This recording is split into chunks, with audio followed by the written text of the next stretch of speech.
Mystery Theater presents Tales from Hoffman, Chapter 5.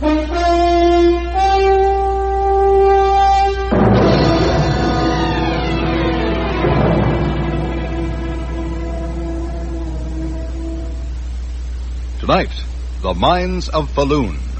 E.T.A. Hoffman's story in radio version by Gavin Douglas and presented from CBC Halifax on Mystery Theater. The Mines...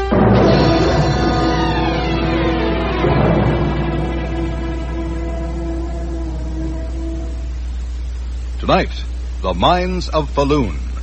E.T.A. Hoffman's story in radio version by Gavin Douglas and presented from CBC Halifax on Mystery Theater. The Mines of Falun.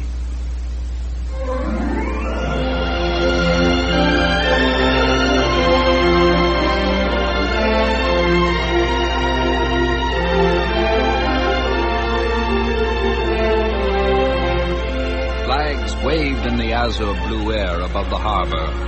The water was thronged with boats and shouting well-wishers. Merchants and fathers of the city, wreathed in smiles, strode up and down the wharves, and the dockyard quarter echoed with the songs and yells of new rich sailors and their women. The great East India merchantman was home at last. We had never known a richer or more triumphant voyage. The city of Gothenburg, said the merchants, nay, all Sweden would prosper on the wealth we brought. We were the heroes of the hour. I had sailed with them in every storm and danger. I was their friend, their comrade. For the first hour or so, they plied me with brandy and girls and slapped me on the back and asked me why did I look like the skull at the feast. But soon, thank God, they left me alone in the dark corner of the tavern to turn my eyes inward and look at nothing. I thought I was silent, but I must have spoken, for a rough old voice behind me suddenly cut across my thoughts. You must have experienced great misfortune, my boy. What? I beg your pardon? Someone so young to ask for death. Death at the very gate of life. I did not know I was wishing aloud. Why wish to at all? You're just off the East Indiaman in the harbor. You've been well paid. You're safe home. I took passage to support my mother, who was alone in the world except for me. I came back only to her. Well? Her door was answered by a woman I'd never seen before. She told me rudely that my mother had been 3 months dead and buried. The pauper's legacy she left, the woman said, was being kept for me in the town hall. And she slammed the door in my face. And so all the weary months and years at sea were for nothing and worse than nothing. She died friendless and alone, with a dog to follow her coffin. And to forget? To sail again with the next merchantman? I will never touch the sea again for so long as I live. Then hearken to me, Alice. What? Oh, you need not start. I heard them call you that. Hearken to me. That you were brave and independent, I know already. And everything that you do and say is proof that you are open-hearted as a child. The sea will never feed your spirit, Alice. You do well to give it up. Heed my counsel, Alice. Go to Falun and become a miner. What? Become a... You are young and strong and quick. You will be an excellent apprentice. Then a stone cutter, a full-fledged miner, then a foreman, and higher yet. You know nothing of a mine, Alice. Let me tell you of it.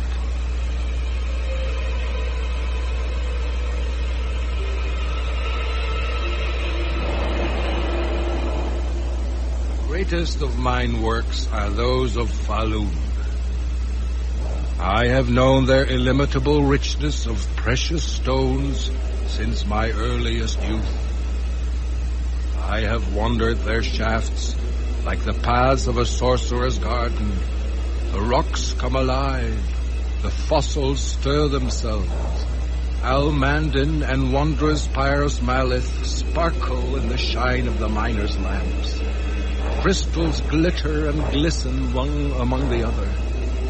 You have seen them, all of them in your dreams since boyhood. Is that not so? Yes, I have. Very well, then.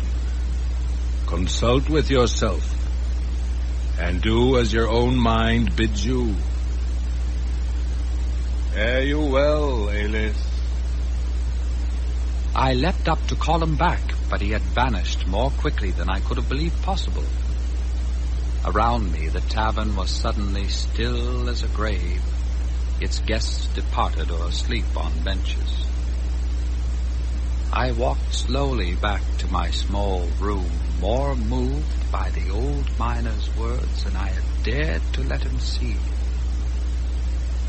And that night, a dream ship took me to the world of stone.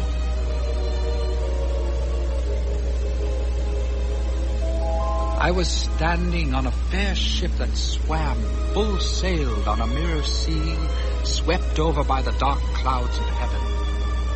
As I looked down through the waves, I saw that we floated not on water, but on a sparkling, transparent mass of stones that rolled beneath us like the ocean, with a thunderhead of black stone above. The ship drove forward under unknown power. The mineral sea began to stir suddenly around it, and from the bottom, wondrous flowers and plants sprang up, gliding and creeping and twisting together, made all of wondrous metal. So clear was the sea surface that one could stare down among the metal plants, deep down to their very roots, which sprang from the hearts of exquisite girls who held their white arms upwards toward the surface.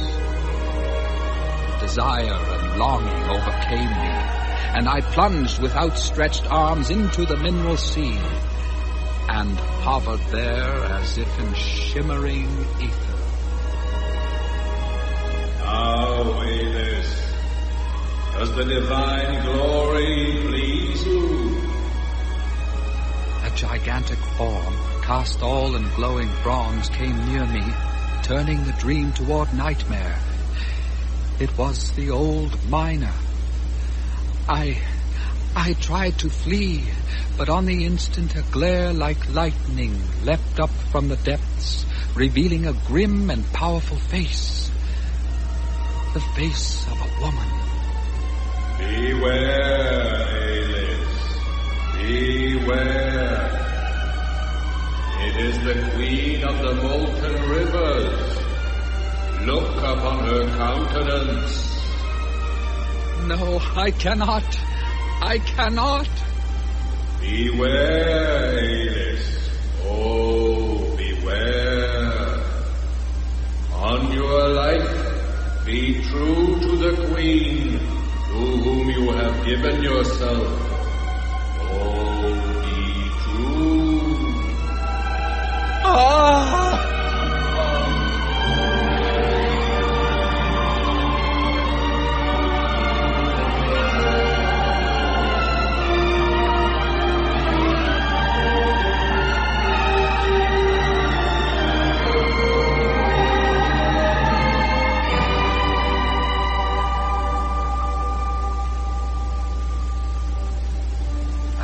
Drenched in cold sweat, but strangely excited. I resisted for 3 days and nights, and then I took the road to Falun.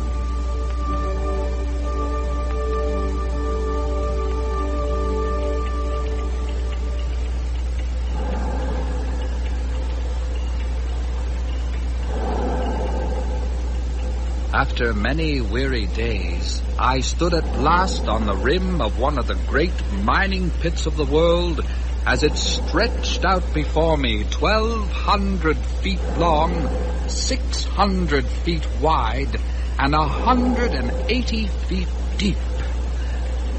I stood and looked, unbelieving, into the mouth of hell. Welcome to Falun, young man. Oh, well, thank you, sir. My pleasure. It is our custom to greet strangers here and not to ignore them as do other places. From your clothing, I assume you're a sailor? I was, sir. I have left the sea with the intention of becoming a miner. And you regret your choice, am I right? You understand me very well, sir. It seems a life for an earthworm, not a man. If you were a little older, lad, I would think you a fool. I own one of the mines whose shafts you see leading off from the great pit there. And I tell you, no other life so tests a man. It is an old belief with us that the mighty elements the miner battles day by day will annihilate him if he does not fight, and fight again for his supremacy. Never be misled by their blackened faces. Miners are giants among men.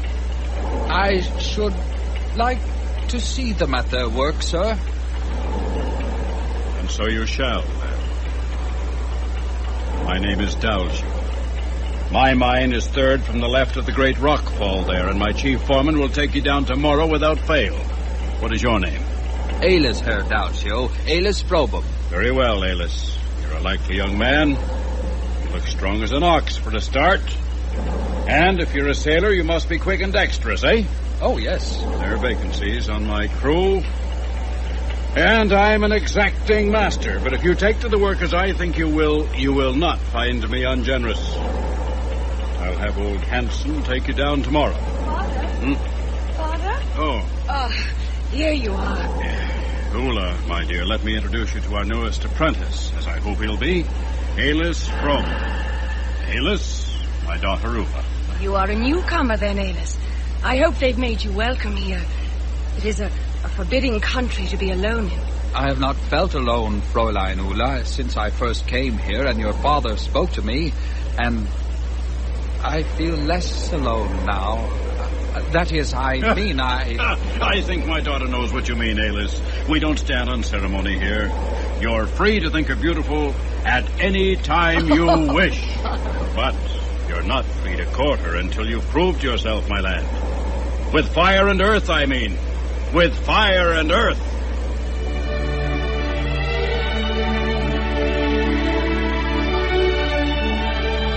From that moment on, I forgot all my terror of the abyss, and I never again looked down on a miner's work as murder of the soul. I had one goal in life, and one alone: to work with all my might, and so impress Herr Dalsio as to fulfill one day my sweetest hopes for Ula. And so it came about that in an unbelievably short space of time, I became one of the most practiced miners underground, and Herr Dalsio began to hint with pride that I would one day command an entire mine. And Ula and I, we spoke endlessly without words.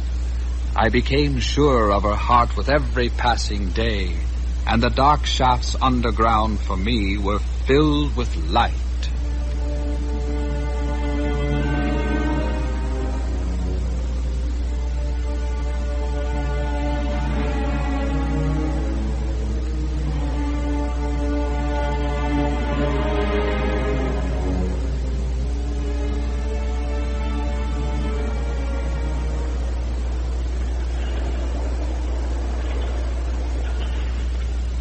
I had begun to work in the deepest and most difficult shafts, 14, 16, 18 hours a day. I thought of the mine as empty and came to resent the intrusion of daily shifts. Late one night, when I knew myself to be the sole living thing in all the honeycomb of shafts, I was working shrouded in thick sulfur smoke. The pit lamp glimmered faintly through the foul air. One could scarcely tell the stone corridors one from another. Suddenly I heard a sound, at first faint and far away, like something knocking from the depths of a deep chest.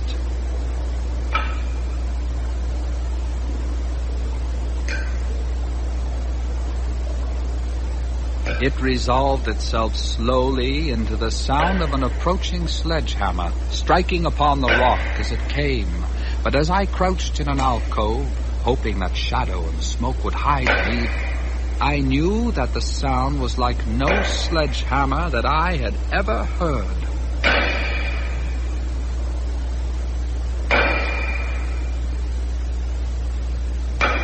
On he came and on until suddenly the pall of sulphur smoke was swept away, and he stood there in the clear, dark air. Greetings, Alice, down here in the rock world. How does the life agree with you, old friend? What? Quite silent? And this rouse you then?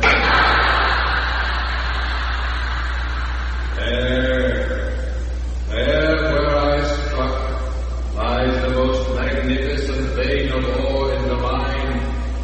But you pitiful swine, you can find nothing but rubble. You would wed Daljo's daughter Ula, would you? So you labor here night and day, without thanks or reward. Beware, traitor, beware. You are pledged to the queen who rules below here, the queen of the molten rivers, whom you mock in the daylight world. Beware she does not seize you, cast you broken on the rocks. Never will Ula be your wife, I tell you.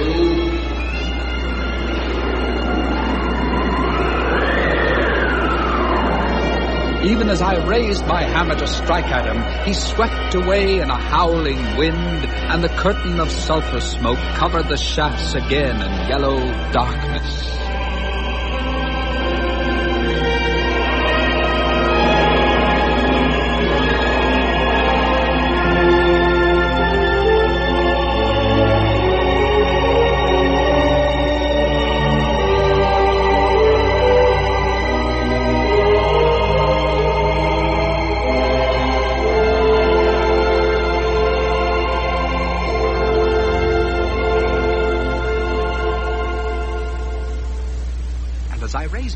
He vanished in a great gust of wind.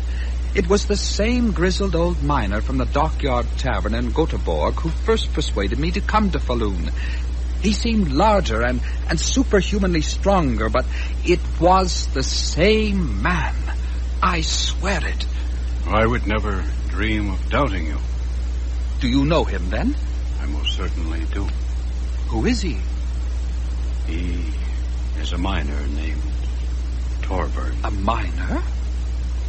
Does he work here, in your mine? He very often does. And I have never seen him in the shafts. How long has he been working, then? For more than 150 years. Lord, save us all. He was one of the first workmen to open the mines of Falun. There never was a miner like him before or since. He worked always in the deepest and most inaccessible shafts alone. It was believed he lived in the mine. He had no wife, no child, no known house on the surface. He was fantastically successful, and the rumor spread that he had linked himself with the dark powers of Earth, with those who live far below, where the molten metal is born and flows. He was never wrong in his predictions. I cannot fathom then why no one paid attention to the last he gave. on Earth. In the year 1687, he told everyone who would listen that a gigantic earthquake was to be expected in that very year. On St. John's Day, it occurred.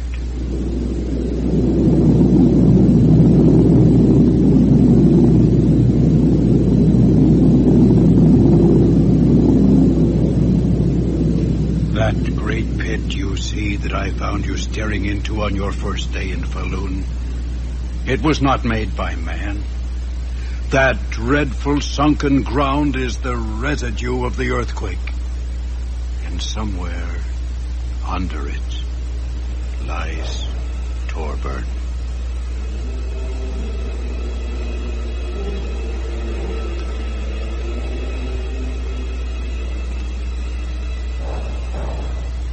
They saw him after that as you did tonight, pointing out good veins of ore, sometimes recruiting for us in other cities when we were a man or two short on crew. I do not like it that he is hostile to you. I do not like it. There was one thing he told me that I omitted. He said that I should never marry Ula. That is one place, sir, where I should like to give him the lie. I would like to request the favor of your daughter's hand in marriage. With all my heart, so long as it is done quickly. I think that our fate is closing in on us. Oh, thank you, sir. Thank you, thank you.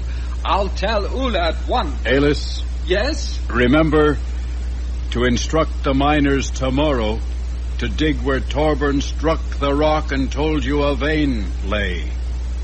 He is never wrong.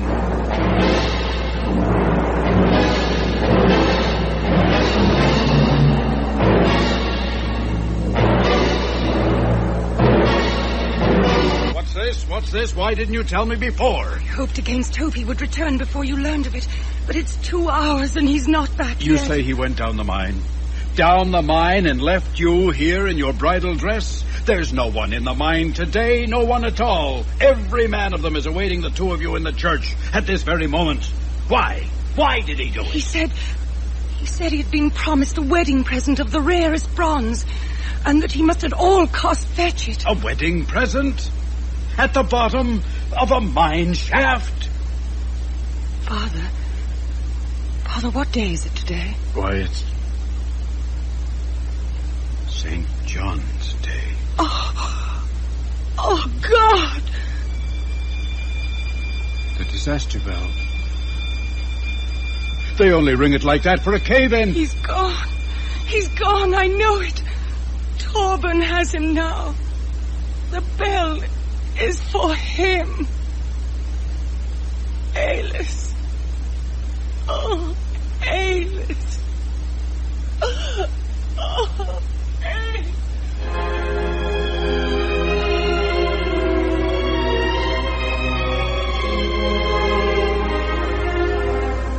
Nothing has been seen of either of them from that day forward. It is assumed that Alis is buried somewhere in the mine. May God keep my daughter if living. If dead, why then the better. I go to join her. I hope it please heaven quickly.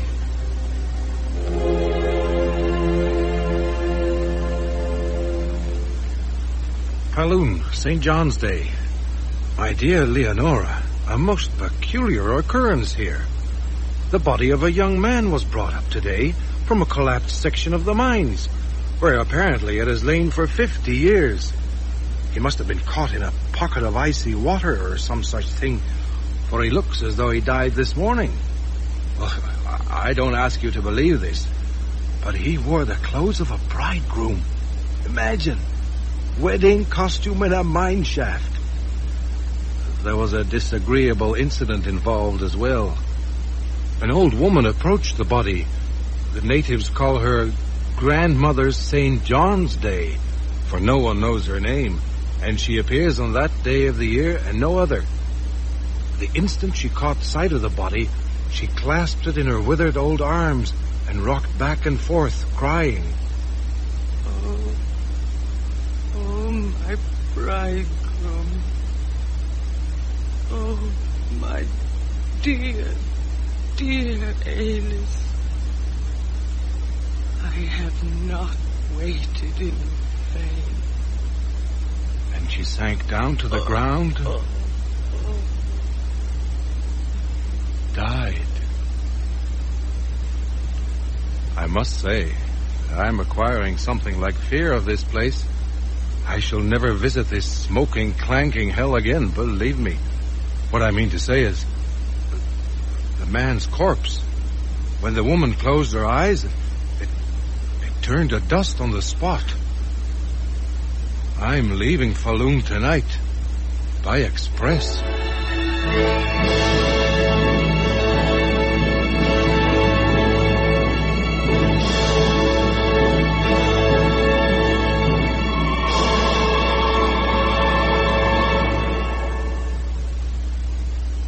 E.T.A. Huffman's story, The Mines of Falun, retold for radio by Gavin Douglas, was heard tonight on Mystery Theater. Bruce Armstrong was Alis, the sailor, and Joseph Rutten played Torburn, the miner. Bill Fulton was Delcio, and Maureen Fitzgerald was heard as Ula. Sound Carl Scott and Doug Rankin, audio Bud Tabor. Next Friday, Chapter 6 of Tales from Huffman, Part 1 of The Forest Warden. Mystery Theater was produced by Peter Duncan. Paul Hirschon speaking.